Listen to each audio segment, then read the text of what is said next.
രീതിയിൽ butter chicken ഒന്ന് തയ്യാറാക്കി നോക്കിയേ, പിന്നെ നിങ്ങൾ എപ്പോഴും ഈ ഒരു മെത്തേഡ് സ്വീകരിക്കാതിരിക്കുമല്ലോ കേട്ടോ. അത്രയ്ക്കും അടിപൊളിയായിട്ടുള്ള ഒരു റെസിപ്പിയാണ്. അപ്പോൾ അതെങ്ങനെയാണ് ചെയ്യുന്നത് നോക്കാം.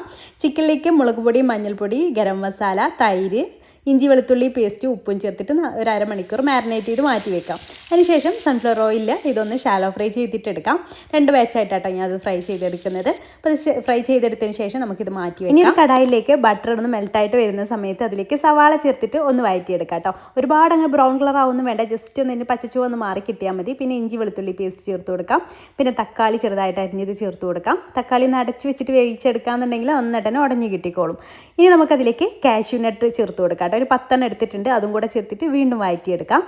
അതെല്ലാം ചേർത്തതിന് ശേഷം ഇതാണ് നമ്മുടെ സ്പെഷ്യൽ ഇൻഗ്രീഡിയൻറ്റ് മാഗി ക്യൂബ്. അതൊന്ന് ചേർത്താലുണ്ടല്ലോ ഇതിൻ്റെ പ്രത്യേക ടേസ്റ്റ് ആയിരിക്കും കേട്ടോ അതിൻ്റെ ഗ്രേവിക്ക്. പിന്നെ അതിലേക്ക് കാശ്മീരി മുളക് പൊടിയും ഗരം മസാലയും കുറച്ച് ഉപ്പും ചേർത്ത് കൊടുക്കുക. മാഗി ക്യൂബിൽ കുറച്ച് ഉപ്പുണ്ടാവും, അതിനനുസരിച്ച് വേണം ചേർത്ത് കൊടുക്കാൻ വേണ്ടിയിട്ട്. എന്നിട്ട് 1 കപ്പ് വെള്ളവും ചേർത്ത് നന്നായിട്ടൊന്ന് അടച്ച് വെച്ചിട്ട് തിളപ്പിച്ചെടുക്കുക.